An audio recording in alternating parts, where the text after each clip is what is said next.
Assalamualaikum warahmatullahi wabarakatuh.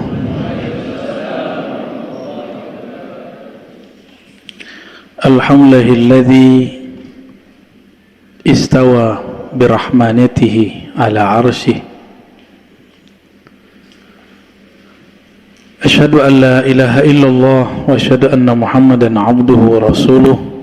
Allahumma salli wa sallim wa barik ala sayyidil wujud, sayyidil kaunaini, sayyidina Muhammad wa ala alihi wal mahdi khalifatihi wa sallim. Para asatiz, para masyayikh yang dimuliakan Allah, semoga dalam ridha Allah Subhanahu wa taala. Amin. Ya. Saya duduk di sini bukan mau mengajari, tapi cuma untuk membangunkan orang tidur, mengingatkan yang lupa, menghidupkan kembali kajian-kajian yang dulu dipendam. Ya. Jadi kalau nanti ada salah, tolong diluruskan. Kalau ada kurang, tolong disempurnakan. Ya.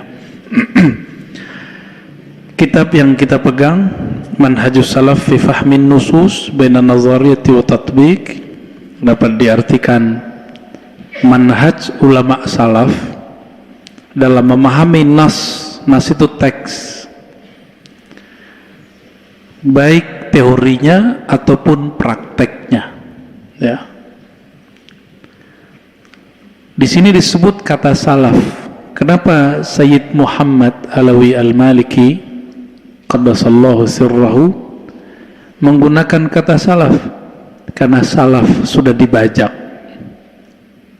Kata salaf sudah dibajak oleh sekelompok orang. Mereka mengatakan salaf cuma satu, dia aja. Selain dari dia nggak disebut salaf. Padahal salaf itu banyak. Sahabat Nabi saja ada 124.000. Tabi'in di Madinah saja ada yang disebut fuqaha sab'ah. Fuqaha sab'ah itu mirip di kita wali songo. Kalau di sana 7, ahli fikih yang 7. Tapi fuqaha di situ bukan hanya diterjemahkan fikih, tapi diterjemahkan ulama. Ulama wali yang 7. Kalau bahasa Jawanya apa kalau 7 itu? Pitu. Bener ya, wali pitu, nah, gitu ya. Kalau di Indonesia wali songo, dia wali songong. Yang nggak percaya itu wali songo ya. Nas yang paling awal yang dikemukakan oleh Maulana Syekh Sayyid Muhammad Al-Maliki adalah persoalan akidah. Kita belum bahas ya. Halaman 17 kalau di kitab ini, Madkhal Aqidah, pengantar akidah. Nah ini penting ya. Seperti yang saya sebutkan di bulan lalu, tidak mungkin menyebutkan semua lafaz, membacakannya seperti di pesantren, tapi minimal spirit pesantrennya kita bawa ya. Ini pernah terbayang nggak dulu Pak ngaji kitab di masjid begini? Jarang ya, jarang. Alhamdulillah ini Allah wujudkan sekarang. Dan saya sebenarnya hati saya mau nangis terharu. Ini Allah wujudkan dan ini mimpi saya dari kecil. Bahwa masjid-masjid dipenuhi kajian-kajian kitab, bukan hanya kajian-kajian nguping, tapi orang-orangnya baca kitab yang bisa baca kitab. Ya, seperti ini kan seneng lihatnya Pak. Dulu di Betawi nggak ada pesantren, yang ada cuma langgar, dan orang ngaji kitab di langgar. Bener nggak? Di langgar. Beliau memulai muqaddimah, lalu mengatakan di paragraf kedua, wa qad dalla qaumun. Sebelumnya mari kita kirim Al-Fatihah untuk Sayyid Muhammad Alawi Al-Maliki dan guru-guru kita yang mengijazahkan kitab ini, dan juga ayahanda beliau Sayyid Alwi, dan juga guru beliau Syekh Yasin, Syekh Muhammad Yasin Al-Fadani rahmatullah alaihi majma'in. Al-Fatihah. Bismillahirrahmanirrahim. إياك نعبد وإياك نستعين صراط الذين أنعمت عليهم آمين beliau berkata, وَقَدْ ضَلَّ قَوْمٌ فَنَسَبُوا بَعْضَ صِفَاتِ الْحَقِّ لِبَعْدِ خَلْقِهِ. Ini kalimat beliau udah pedes nih, kayaknya beliau udah gergetan amat tuh sama orang ya. Sungguh telah dolla, sesat. Nah, ini bahasanya udah begini sekarang. Karena beliau ternyata sebelum ini dianggap sesat dan musyrik oleh Ibnu Mani', murid bin Baz. Ada bukunya. Sungguh telah sesat kaumun. Siapa kaum itu? Ya kelompok yang disebutkan di sini. Siapa lagi kalau bukan?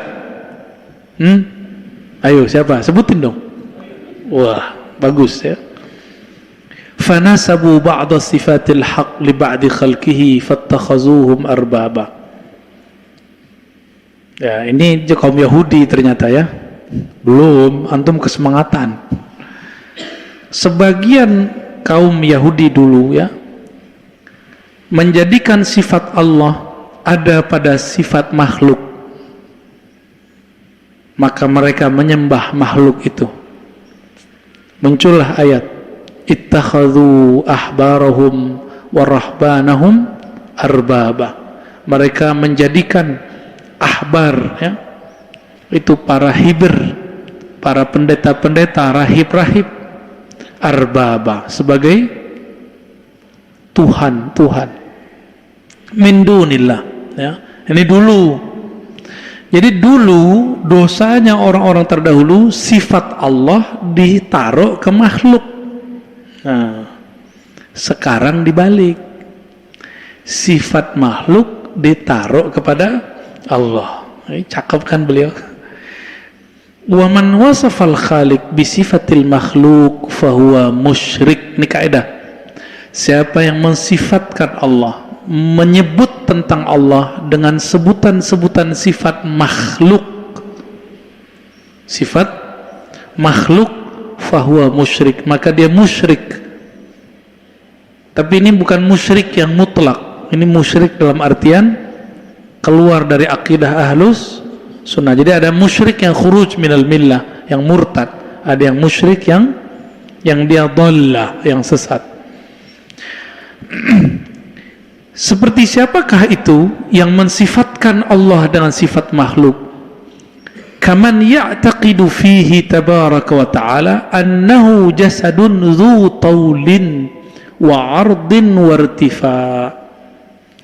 Seperti kelompok yang meyakini bahwa Allah itu seperti jasad, berjasad. Ada ukuran panjangnya, lebarnya, tingginya. Kelompok ini ya yunsabu ilaihil ittihad bil khalq awil hulul. Mereka meyakini ada persatuan antara Allah dan hamba atau hamba dengan Allah ya. Kalau Allah kepada hamba disebut hulul, jika hamba bersatu kepada Allah disebut ittihad. Wa takhayyal ladzina la yafqahun anna kulla mawjudin jismun. Nah, ini kekeliruan Ibnu Taimiyah disebut sini. Mereka berpikir, berkhayal setiap yang mewujud itu seperti jisim, harus bertempat. Jadi Ibnu Taimiyah mengatakan, apa kata dia? Segala sesuatu yang ada mesti bertempat. Ini kata Ibnu Taimiyah. Bisa diikuti. Segala sesuatu yang ada mesti bertempat. Itu keliru atau benar? Ini ada ini ya? Oke. Ya, nyantol dia. Masya Allah, Ustadz yang ngangkatin.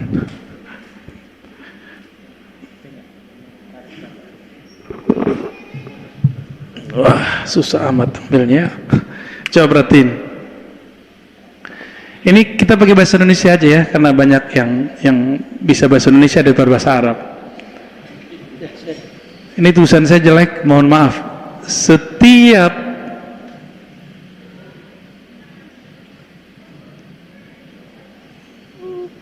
yang wujud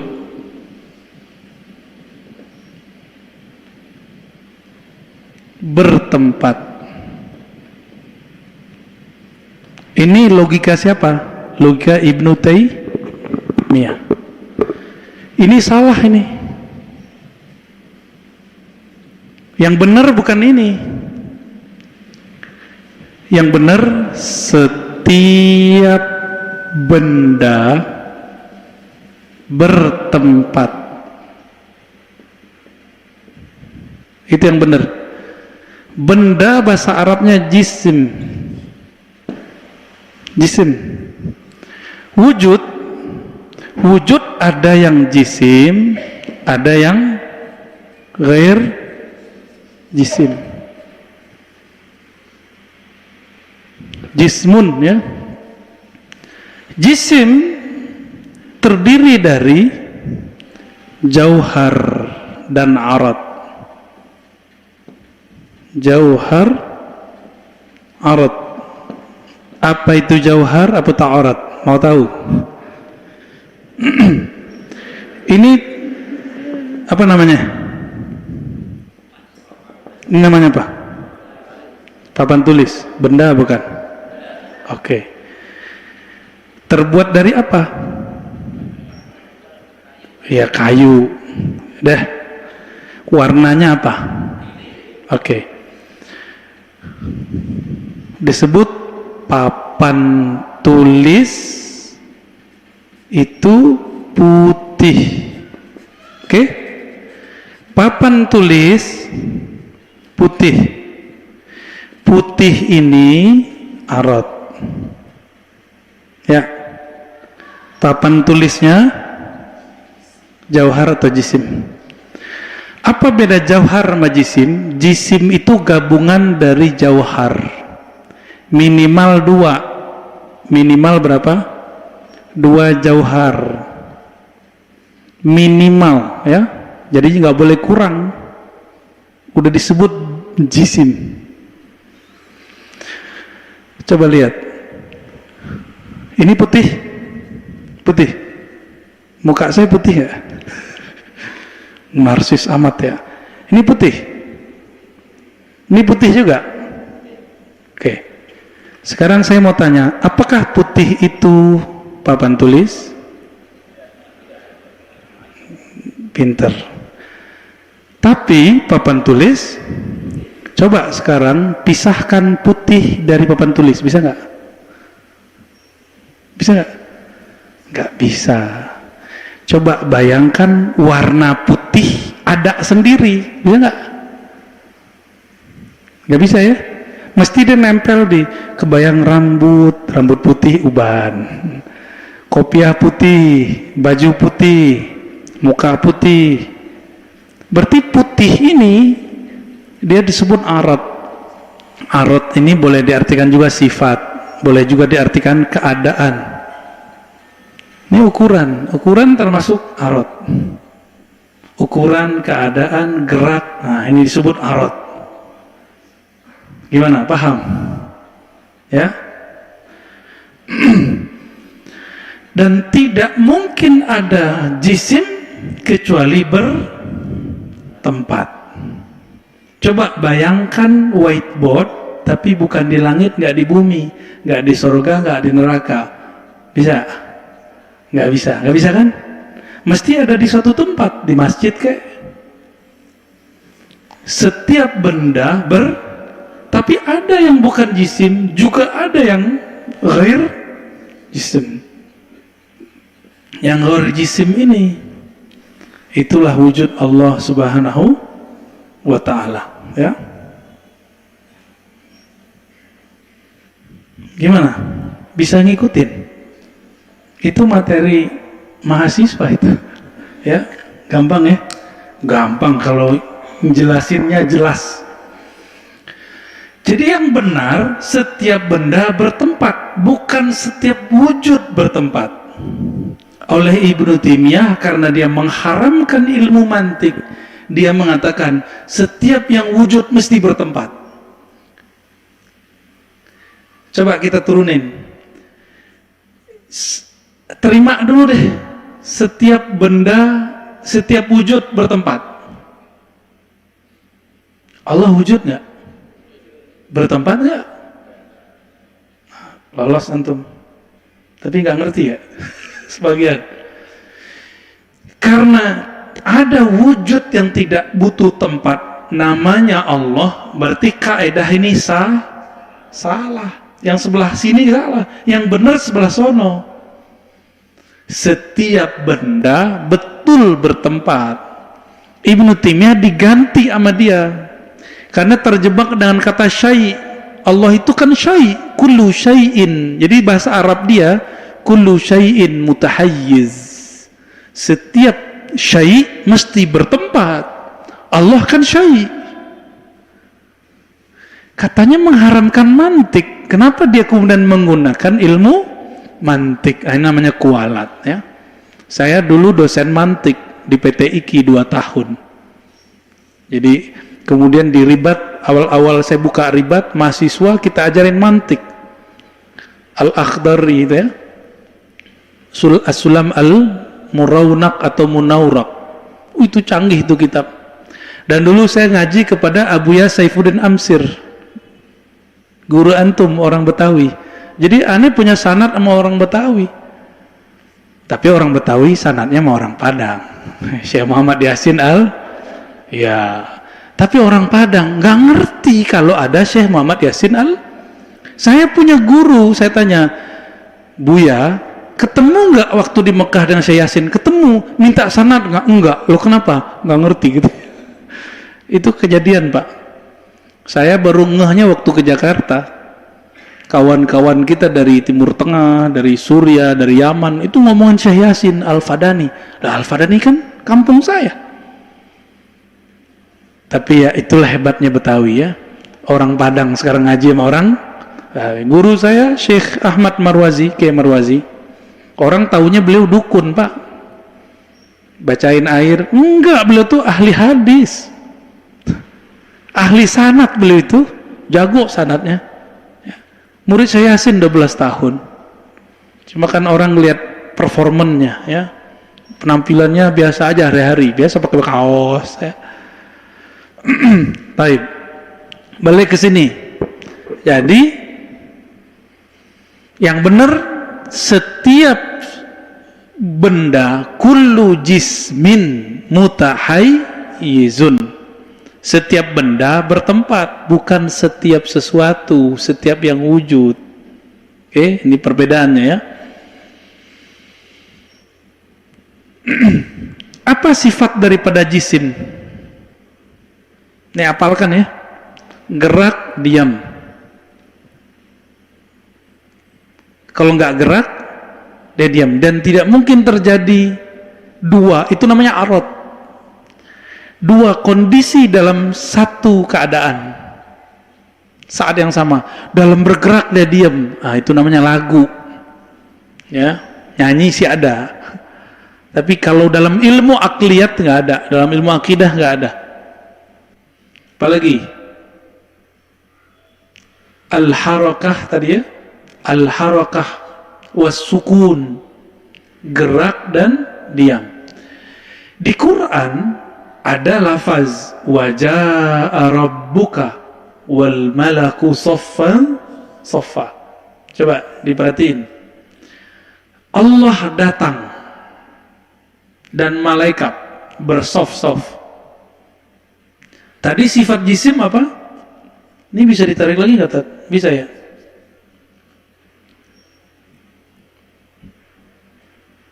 Nggak takut kan antum kita pakai whiteboard? Apa sifat jisim? Jisim itu karakternya adalah tadi gerak, ya, terus diam. Ini satu paket. Gerak itu bahasa Arab harokah. Harokah. Gerak. Jisim bergerak. Kalau enggak, jisim itu diam. Ini lagi diam gak nih? Diam. Saya jisim gak? Lagi gerak gak? Kalau nggak gerak, mati.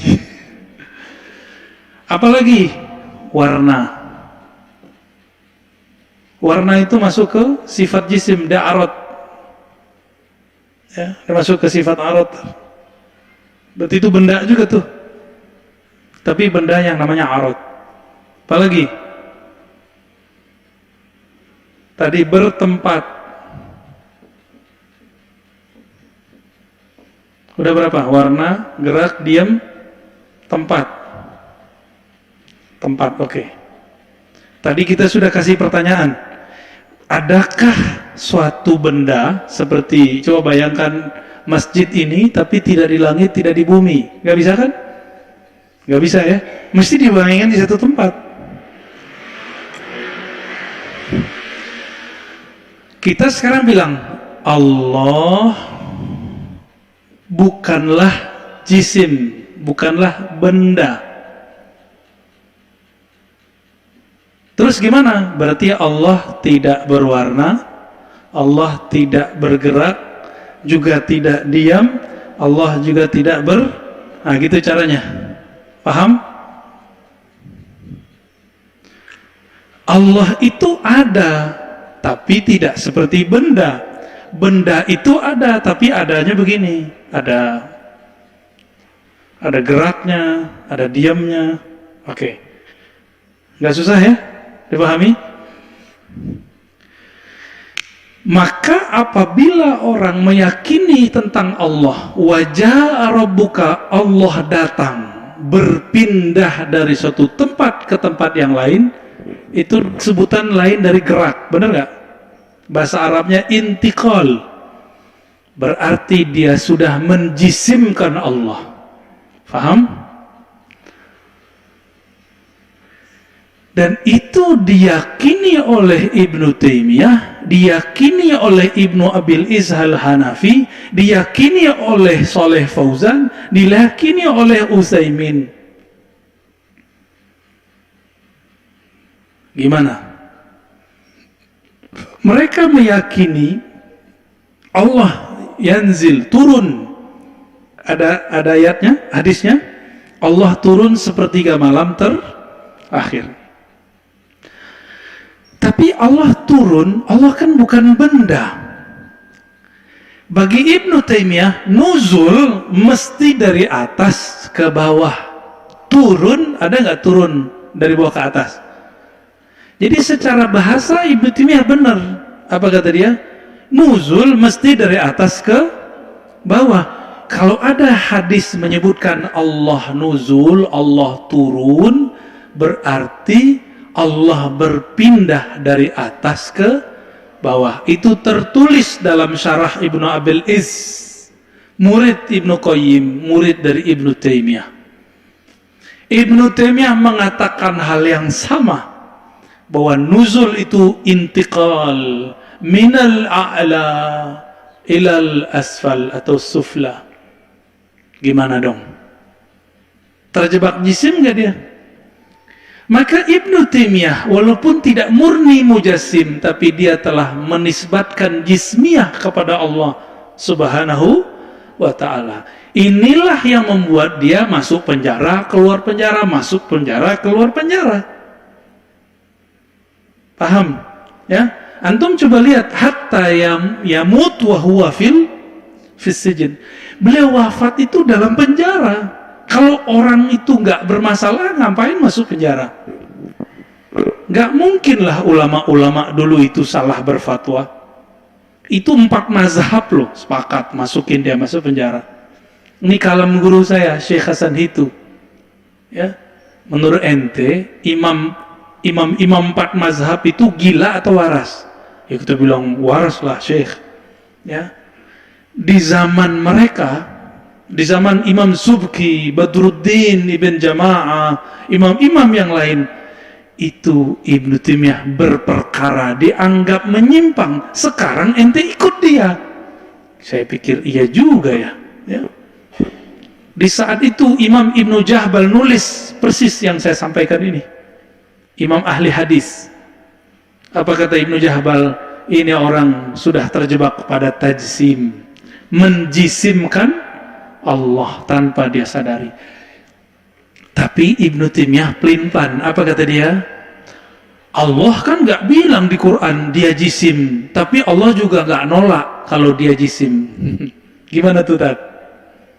Allah nggak bilang dia jisim, tapi juga nggak nolak kalau dia jisim. Main-main nggak Ibnu Taimiyah nih? Ini akibat belajar mantiknya diharamkan. Ini akibatnya, ya. Coba kita baca teks beliau. Baris ketiga, wa yatakhayyalu alladhina la yafqahuna anna kulla mawjudin jismun. Berkhayallah orang-orang yang tidak faham bahwa setiap yang wujud itu jisim, benda. Kita udah jelaskan tadi, yang wujud ada yang jisim, ada yang bukan jisim. Imma min jamad au hawa au nur au ghairi dzalik, ya, benda mati, udara, cahaya atau yang lainnya. Wa tilka auhamun batilah. Itu adalah asumsi yang batil. Jadi dia berakidah dengan asumsi, bukan dengan keyakinan. Ini dia jadinya. Yarudduhad dalil, ditolak oleh dalil. Banyak dalil nolak, ya. Walladzi taqurruhu al-aql tuqirruhu al-uqul wad-dalil wa ja'at rusul bitahqiqihi anal haqq azza wa jal munazzah an musyabahatil hawadits.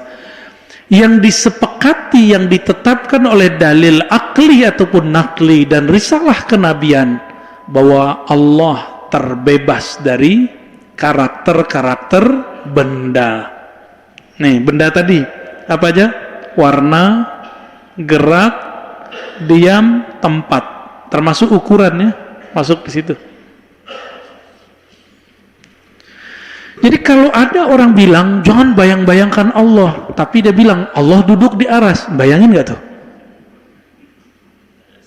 Ya? Dia ngomong nih, jangan bayang-bayangin Allah, tapi dia bilang Allah itu di aras, bayangin nggak? Pasti terbayang.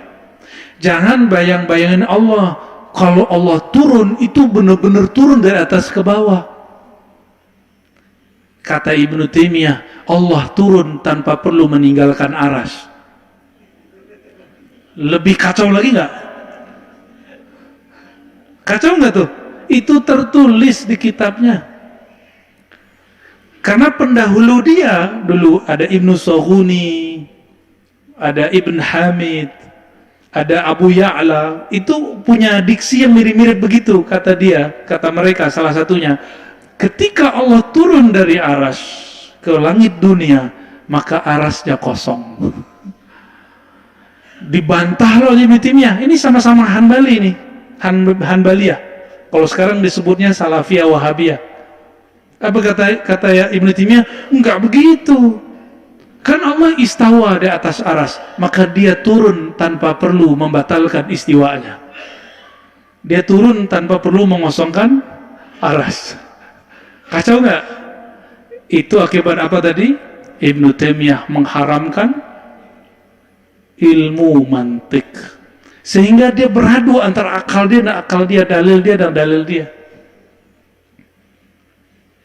Pasti antum kepikiran, ada 1-2 orang ini terbersit. Ente siapa sih yang mau aneh jawab? Mau aneh jawab? Lah saya sekolah, Pak. Saya sekolah dari SD sampai S3. Cukup? Ya, karena ada yang mikir-mikir begitu nih. Lu dia kan ulama besar. Ya itu ulama besar dulu. Semua ilmu kan terkumpul di zaman ini. Jadi jangan malu untuk mengkritisi ulama terdahulu. Apalagi ulamanya sudah dicap menyimpang oleh ulama-ulama kita. Ulama ahlus sunnah wal jamaah. Saya dikritisi juga karena mengkritisi, bukan dikritisi lagi, dicaci maki karena mengkritisi Syekh Albani. Ente siapa? Loh saya jawab, saya kuliah dari S1 sampai S3, Albani tidak. Gampang tuh. Ya, bukan gagahan antum kan nanya-nanya. Ya, nantang. Kita ngomong sekalian, ya. Ya, itu bukan tafakur Pak, itu tasyakur. Saya bersyukur karena bisa jawab pertanyaan antum kan. Cuma LC-nya lulusan Ciputat. Kalau yang lulusan Cairo ini, Cairo Pak, bukan Kairo. Ini berdua nih. Coba lihat tawaduknya mereka. Masih mau ngaji lulusan Ciputat kan? Ya, barakallahu fikum. Ini bukti bahwa ilmu itu di mana-mana sama. Sama kok. Ya. Kenapa? Ilmu itu masuk ke kolbu, terhubung ke ruh. Ruh di Kairo, ruh di sini sama. Antum latih dia di sini, antum nggak latih waktu di Kairo, nggak jadi. Maka latihlah ruh kita belajar, ya. Apa yang disepakati dalam dalil Quran, Sunnah, Ijma', Qiyas? Allah munazzah, maha suci daripada keserupaan dengan makhluk. Kita sudah menghafal dari kecil. Mukhalafatuhu lil hawa. Ini dia. Bahasa Arab lainnya munazzahun an musyabahatil hawadith. Sama artinya. Coba lihat. Ini keras sekali nih. Said Muhammad keras sekali di sini. Tegasnya bukan main. Wala farqa. Tidak ada bedanya. Ini pegang-pegang nih kalimat beliau nih. Tidak ada bedanya baina may yatakhayyal, antara orang yang meyakini, mengkhayalkan jisman ya'buduh, bahwa dia menyembah jisim, dengan orang yang menyembah sanaman, berhala. Itu sama. Gawat enggak? Ini ketika beliau udah gregetan dituduh musyrik oleh Ibnu Mani cuma karena nulis Madaih Nabawiyah, menulis pujian-pujian terhadap Nabi, dituduh musyrik oleh Wahabi. Beliau balas, ini balasannya nih. Apa kata beliau? Nggak ada bedanya ente dengan penyembah berhala. Ente menyembah sesuatu yang ente bayangkan seperti jisim benda. Apa bedanya? Bedanya kalau berhala dibuatkan, kalau ini berhala dikhayalkan. Beda tipis aja. Ini keras sekali nih Said Muhammad. Ya. Ini antum tanyain ya sama murid Sayyid Muhammad, ini ditulisnya pas mendekati akhir atau pas selesai debat Mbak Ibnu Mani? Ya. Wala khilafa baina ahli al-haq fi anna al-mujassim jahilun bi rabbih kafirun bih. Nah, ini yang gawat nih Pak. Tidak syak lagi di antara ahli ilmu, orang-orang yang mujassim, menjisimkan Allah itu jahil. Mereka itu orang jahil walaupun hafal Quran secara zahir. Kafir. Nah, ini yang gawat nih. Ini harus saya jelaskan biar antum nanti nggak nyembelih mereka ntar ya. Ntar salah paham Wahabi disembelih sama antum nih. Enggak, jangan. Kafir di sini kuduna kufrin. Kafir secara i'tiqadi, tapi tidak sampai kafir khuruj minal millah, murtad, nggak nyampe. Paham? Kita nggak usah ulang kesalahan Soleh Fauzan yang bilang orang tawasul menyembah wali, orang tawasul syirik. Kita nggak usah ulang kesalahan dia. Ini kan akibatnya nanti bahaya, ya. Wa manusiba lil haq. Maka apapun yang kita sebutkan mengenai Allah, min maji, Allah datang, nuzul, turun, istiwa. Ini kan saya dituduh, antum dituduh juga tamatan Azhar tidak meyakini istiwa. Terima nggak? Enggak terima lah. Istiwa itu kita yakini sebagai kalam ilahi.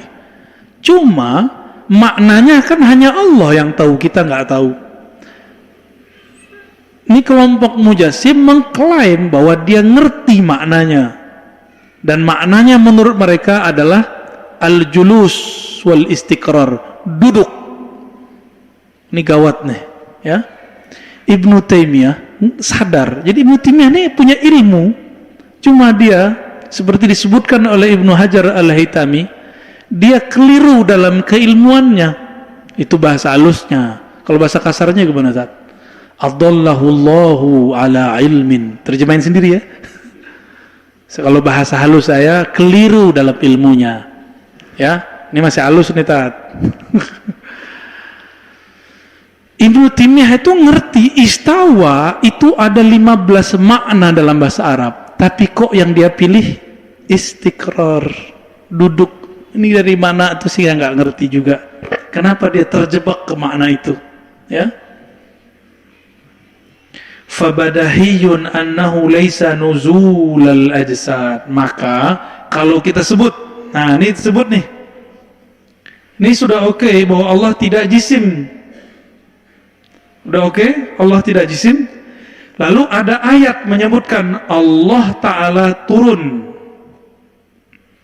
ada ayat menyebutkan Allah turun. Berarti turunnya bukan gerak. Lalu turunnya gimana? Ya hanya dia yang tahu maknanya. Nah, itu akidah Ahlussunnah. Gak usah dibayang-bayangin. Apalagi istiwa. Apa arti istiwa? Duduk. Emang Allah duduk? Ada 15 makna istiwa. Kenapa cuma duduk yang dipakai? Ya. Istiwanya makhluk itu diam, berdiam, bertempat. Kalau Allah istiwa kan bukan benda. Karena dia bukan benda, berarti bukan bertempat. Dia istiwa tanpa menempatinya. Nah, gitu. Ya. Ibnu Taimiyah buat bid'ah. Apa kata dia? Istiwa bizatihi. Kata siapa? Ibnu Taimiyah. Dia ngomong nih, istiwa biza. Ini lebih parah dari Mu'tazilah. Mu'tazilah dulu ngomong Allah nggak punya sifat ma'ani, maka kalau disebut, ini versi Mu'tazilah ya, sifat ma'ani ada berapa? 7. Ilmun kaunuhu aliman. Coba lihat, ilmun. Kalau kaunuhu salah nih.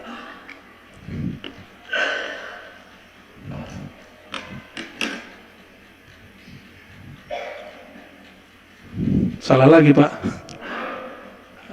Aliman ya.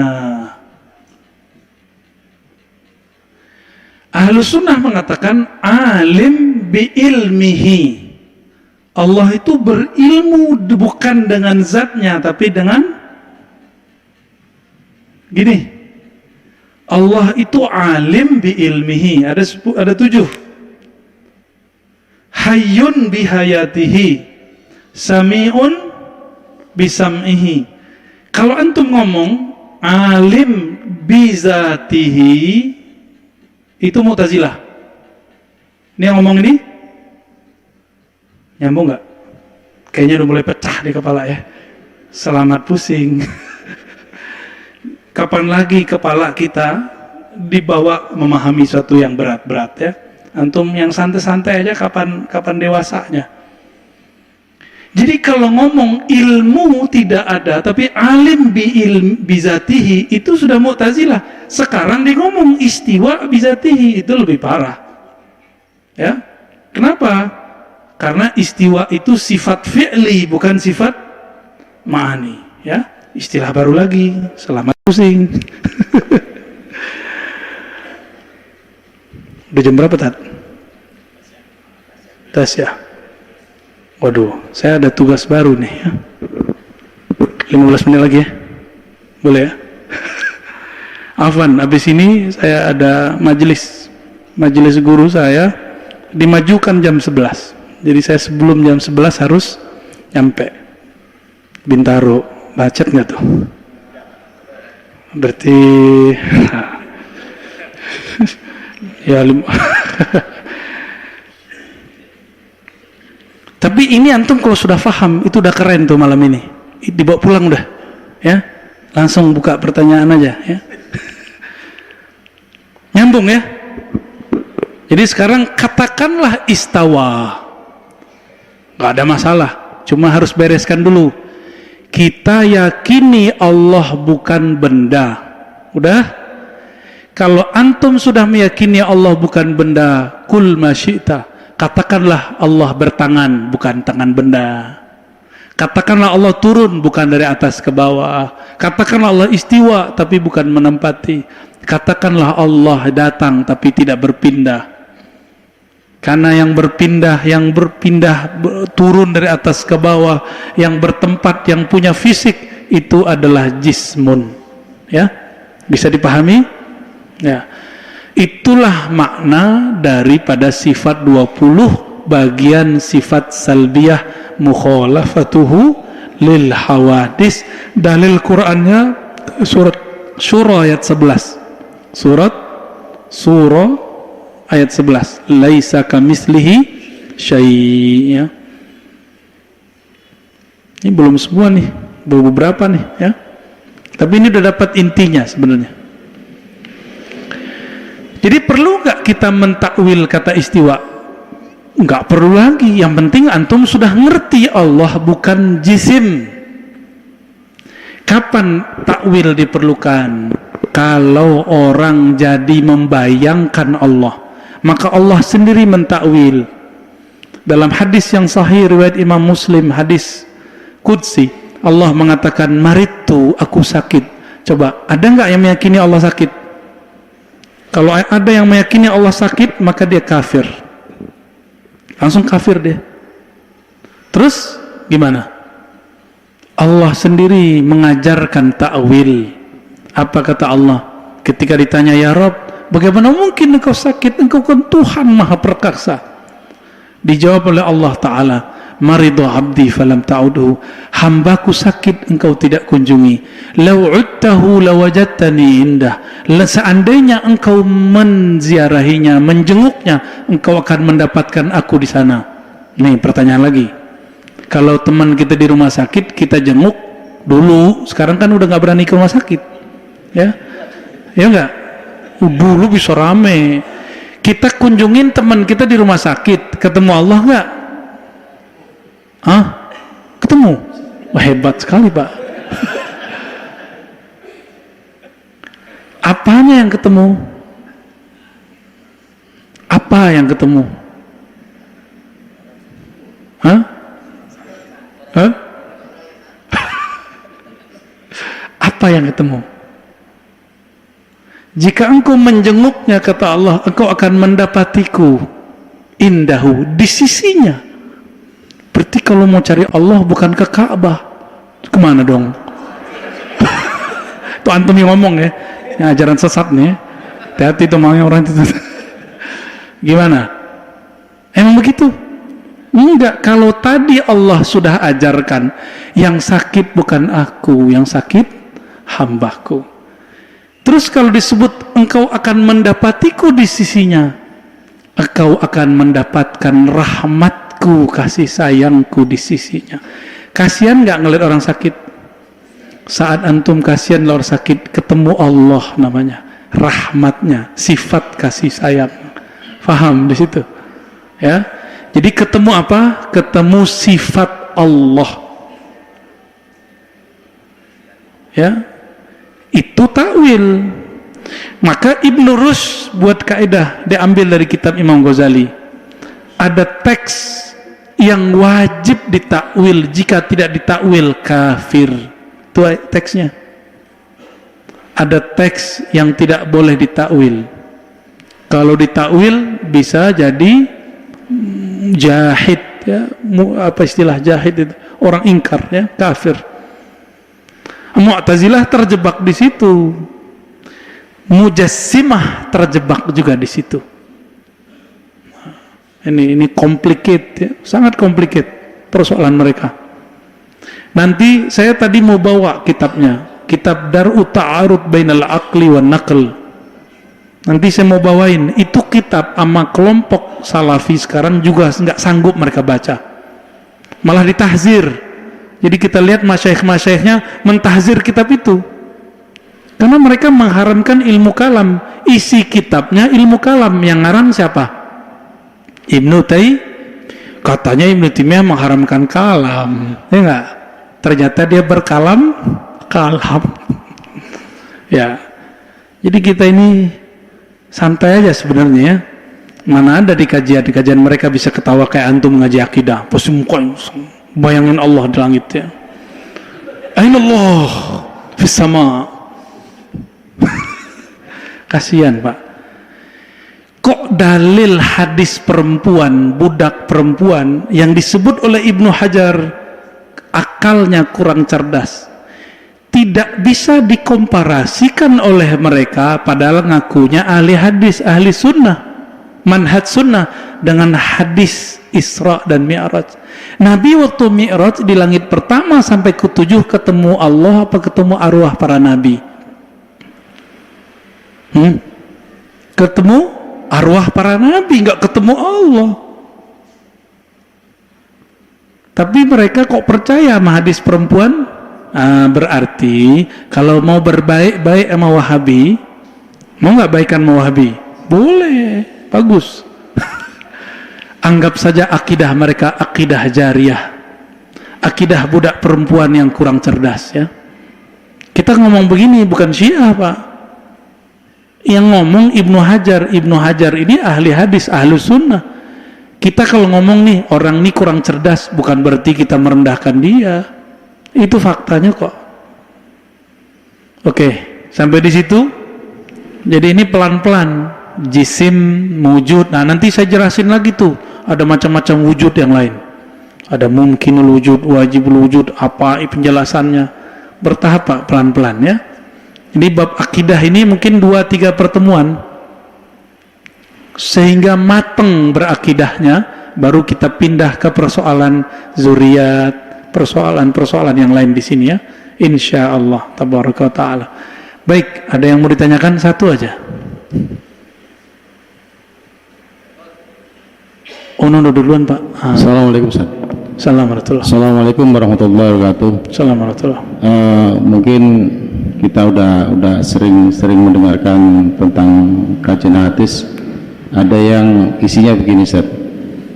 Kita tidak boleh memikirkan khalik, tapi pikirkanlah makhluk. Bagaimana cara memahami hadis tersebut?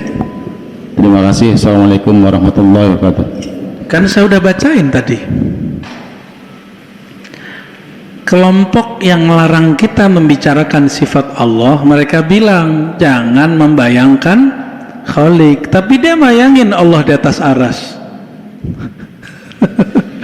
Ya, terbayang nggak? Coba antum bilang jangan bayangin Allah, tapi antum bilang Allah di atas aras, kebayang nggak? Pasti terbayang. Maka coba buka halaman bagian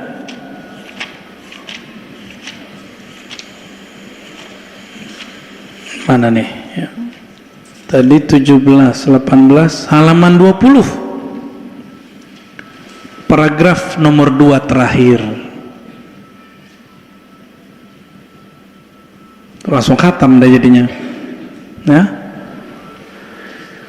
Ketemu wa kullu ma khatira bibalik fahuwa halik wallahu bikhilafi dzalik. Semua yang terbayangkan dalam pikiranmu tentang Allah itu binasa, itu rusak, itu nggak ada apa-apanya. Wallahu bikhilafi dzalik. Allah berbeda dengan semua itu. Ya, berarti perlu nggak mikirin Allah? Nggak perlu. Kajian kita Ahlus Sunnah ini pembagian jisim nggak jisim supaya antum nggak membayang-bayangkan nuzul, supaya antum nggak bayang-bayangkan istiwa itu. Ibnu Taimiyah ngomong istiwa itu nempel, mumasah. Apa arti mumasah? Ini Ibnu Taimiyah, Imam Salafi. Nempel, dia ngomong begitu Pak. Bahaya nggak di kalam? Dan dia mengutip perkataan dari saya sudah sebutkan di pertemuan pertama. Allah itu dibatasi oleh 2 had yang besar. Pertama aras, yang kedua langit. Bayangin Allah gak dia? Tapi batasnya hanya Allah yang ngerti. Aneh gak tuh? Ada gak kata batas di Quran? Kan gak ada. Jadi yang bayangin Allah siapa? Kelompok mujassim. kita membagi jisim dan tidak jisim supaya antum gak perlu memikir-mikirkan Allah. Cukup diyakini istawa itu istawa, udah selesai. Ya, nuzul udah terserah Allah, nih nuzulnya gimana, gitu ya. Paham? Oke. Kalau yang antum maksud gak boleh ngaji akidah, berarti gak boleh baca sifat 20 dong. Ya udah, berhenti aja pengajian kita. Ya, ngomong wujud di semua kitab ada. Ibnu Qirabi nulis 9 jilid menjelaskan bagaimana rasa menyentuh, rasa yang bisa ditumbuhkan ketika kita berinteraksi, berkoneksi kepada sang wujud.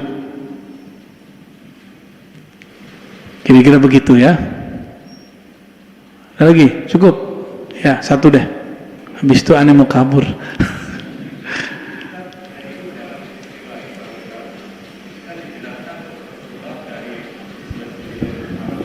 Betul.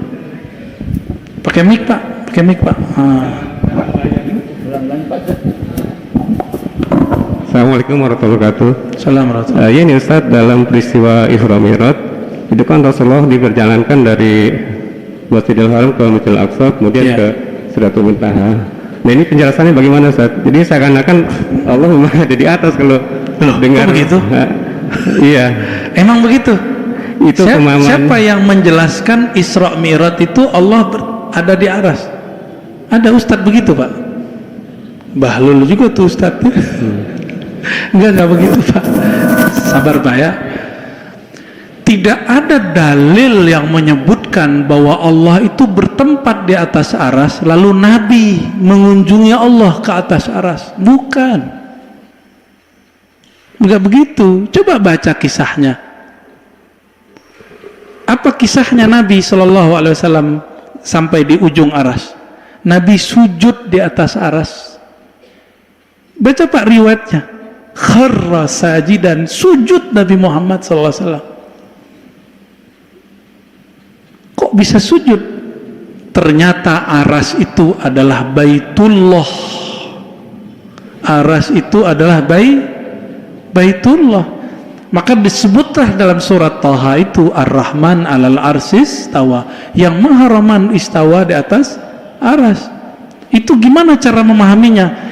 Kasih sayang Allah, Allah limpahkan kepada aras. Lo kasih sayang Allah itu siapa? Wa ma arsalnaka illa rahmatan lil alamin. Tidaklah kami utus engkau wahai Muhammad kecuali sebagai rahmah. Maka Rahman bersemayam di atas aras. Engkau wahai Muhammad adalah rahmat itu. Maka aras itu diciptakan untuk tempat Nabi Muhammad sujud. Itu Pak maknanya. Ya, coba cari riwayat mana aja penjelasannya, kemudian cari di riwayat Ibnu Hajar.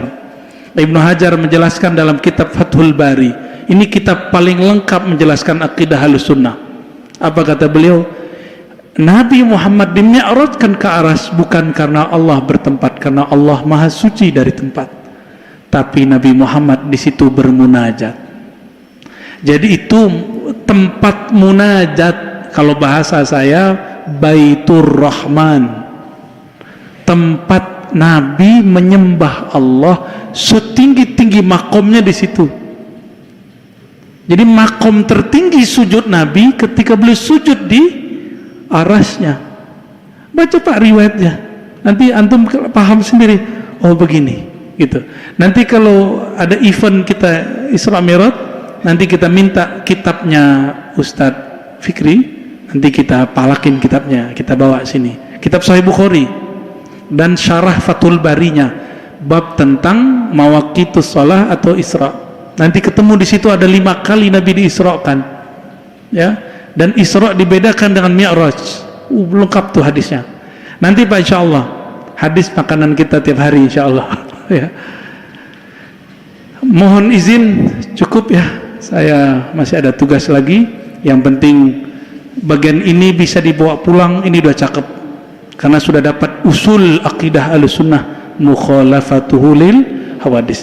Seperti biasa mohon izin tidak bersalaman ya, karena saya buru-buru.